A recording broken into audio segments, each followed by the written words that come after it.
on some of the world's largest digital 3D screens, standing over 40 feet tall and 180 feet long. It utilizes some of the most advanced technology in filmmaking today. Now, that film was produced by Peter Jackson and the team at Weta Digital. In fact, the filmmakers at Weta have won 5 Academy Awards for their work on pictures like King Kong, the Lord of the Rings trilogy, and Avatar. You won't be needing your 3D glasses again for the rest of the tour. You can just hang on to them at this point. We'll collect them again at the end as you disembark.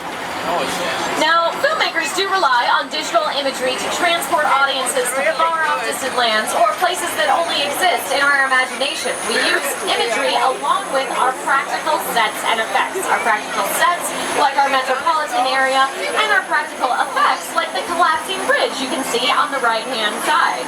This bridge is collapsed right now, but it can put itself right back up together again, and I promise you it's as sturdy as any bridge you will ever drive across. We've used many different vehicles in different shots across that bridge. Anytime we use a vehicle in our movies, we call it a picture car. We're going to take you to our transportation department next and show you some of the more memorable picture cars from Universal Films. In fact, sometimes these cars can become more famous than the stars who drove them. What happens?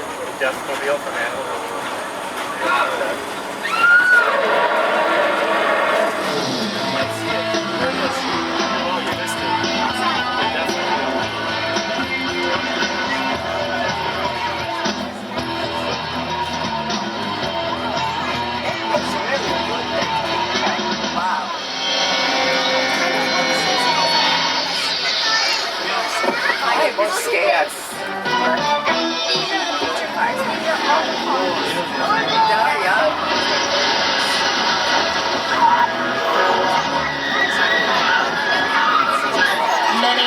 Picture cars are fully functioning picture cars. You could jump in them and drive them around, as long as security is clear.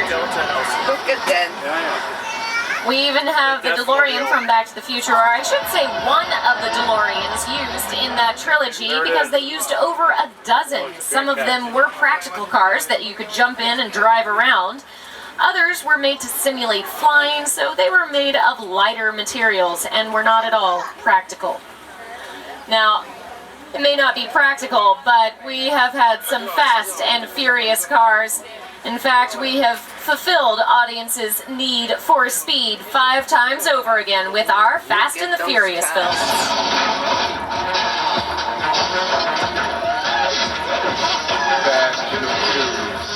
Ja Rule, yeah, yeah.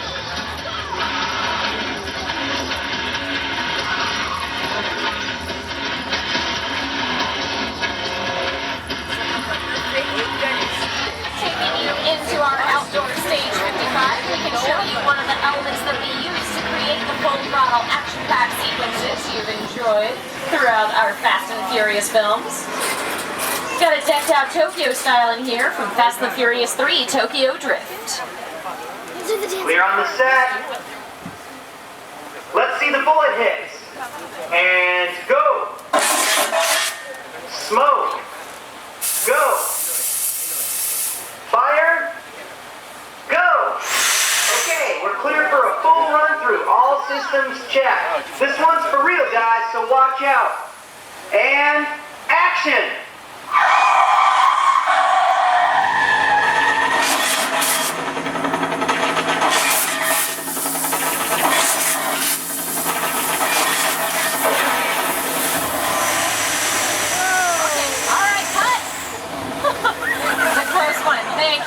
Everyone say hello to Karma and Carnage. Fellas, take a bow. Yeah. Very nice. Now, can you show us any other moves today? Not exactly what I had in mind, but you know what? You have earned your dance break. Go ahead, shake your tailpipes.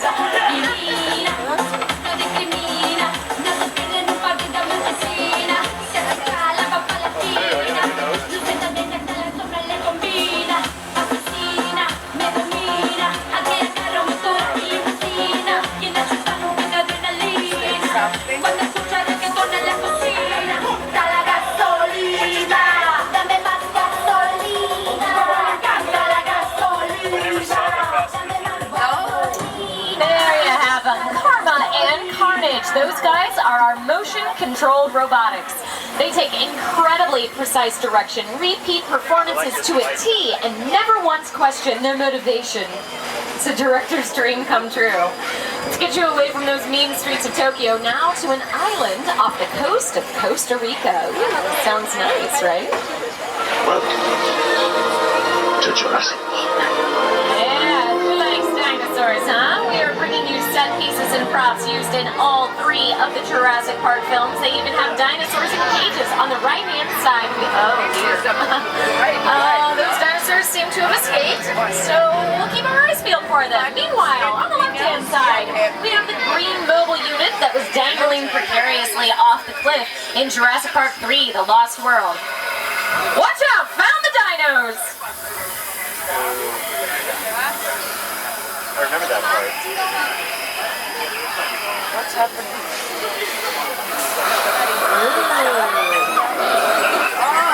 Dino cool. Now, we never actually had to move the production to Costa Rica for this scene. We used our own parking garage as a cliffside of the Costa Rican jungle. But to truly convince audiences, we had to create the entire atmosphere of that island. For that, we turned to our weather effects experts, because here in sunny Southern California, who knows when a convenient thunderstorm would come along, unless you had a really great weatherman. I'm talking really good, like Al Roker good. In fact, let's check in with Al Roker now. Hi everybody, here's today's forecast for the Universal backlot. It's going to be sunny and dry in 6 Points, Texas. Cool and cloudy in Little Europe.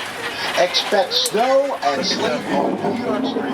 And we've got a high chance of fog and precipitation for Skull Island, Amity Island, and Island Blah. That's your forecast for today. Now here's a look at what's going on in your neck of the woods. All right, we've made our way into Old Mexico, and Al says we have a flash flood in store. Look at that, right on cue. Spontaneous thunderstorm, right? So some of you can see these are our weather effects hard at work, like large sprinklers set high in the sky, angled at an upward angle so that the water shooting out of them arches gently first, then falls down to earth naturally, just like rain. Of course, fake or real rain, either one. If you leave it on for too long, you might actually end up with that flash flood.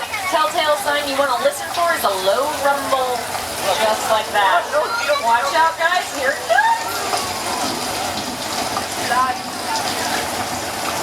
Wow.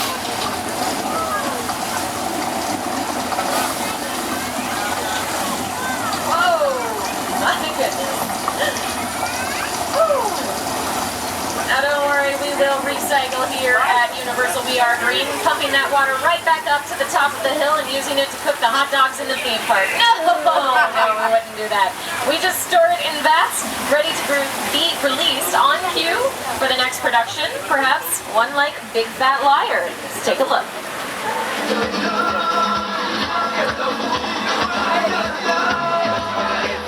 You can't outrun the wolf, kid! Yeah, we'll see about that.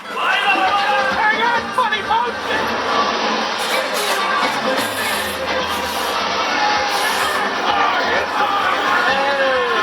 Poor Paul Giamatti. Down he goes, sweeping him out of Old Mexico, across the border into the Old West. And I do mean old. This is the oldest part of Universal.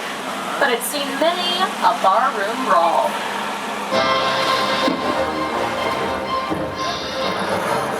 Maybe you're just gonna stir things up here. Then I am.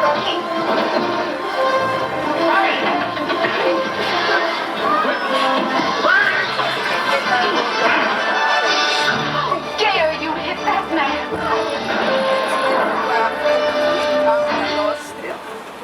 Mine hit the ground first.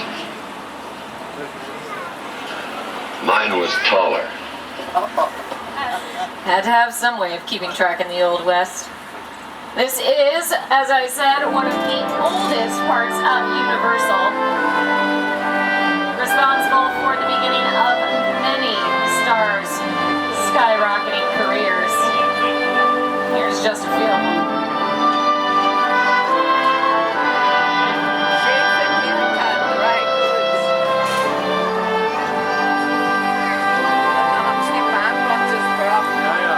Summer Street, as we call it, is where the studio tour actually first got its start.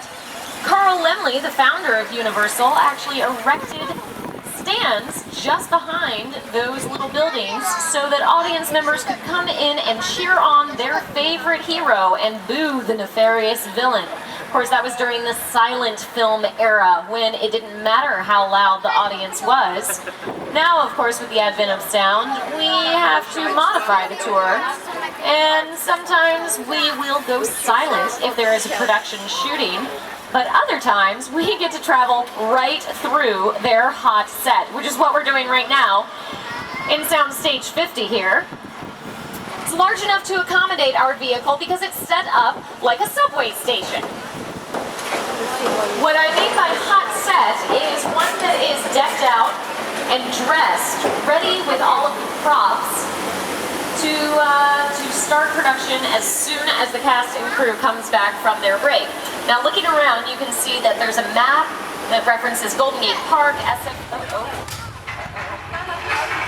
Hang on. This is Southern California. We get the occasional tremor in here, but no need to worry. Should just pass us right by.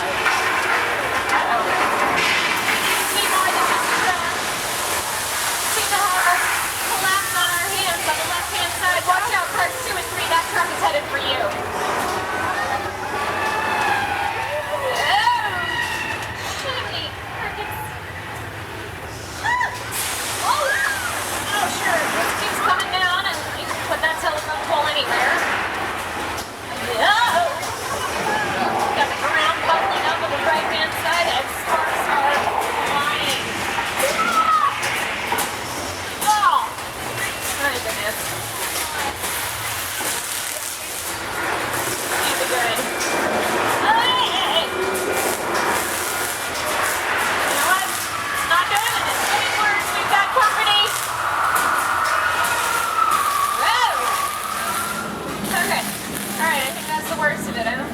Shaking, so we should be fine from here on out.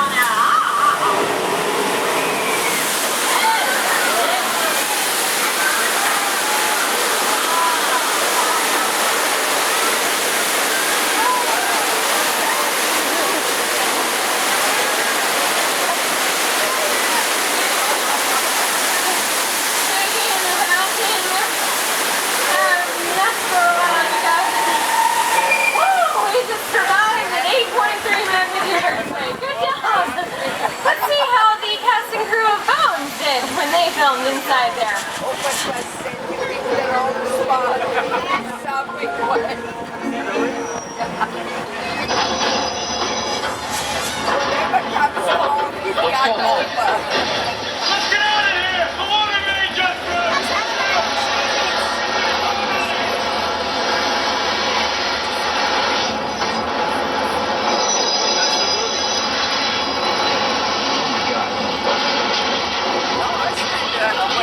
Yikes, it's like deja vu all over again. Kind of makes me wish we were back in the Old West. Oh, well, thank you, Michael. We're going back to the Old West.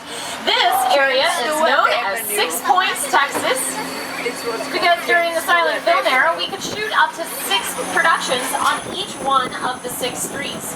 Came complete with its own barber shop, its own sheriff's department, its own bank, and of course, its own saloon.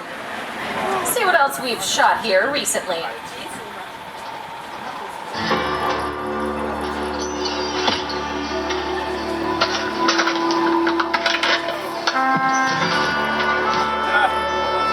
This town ain't big enough for the both of us, Jimmy Fallon. Well, I ain't going anywhere, Jimmy Fallon.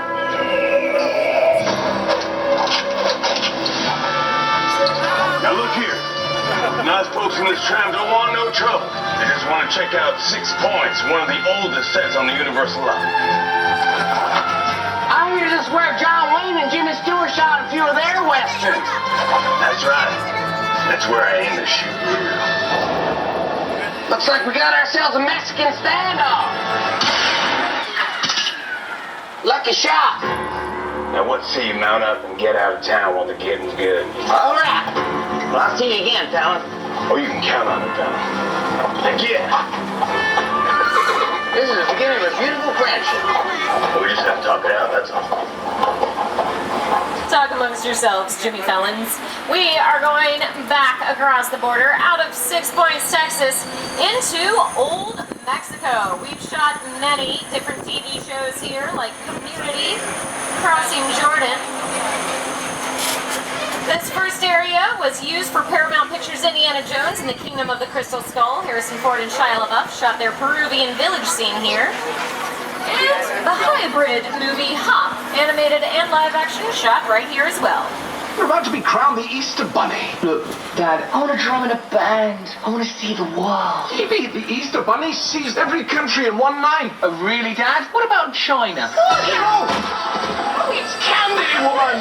Alright, so we haven't cracked China yet. We can make any place into another place here on the backlot. In fact, let's take you to a favorite little beach island community of my own. It's called Amity Island. I mean, the name is friendly. So, what could possibly go wrong here in sleepy, quiet little Amity? Alright, a great white shark. That would be a bummer.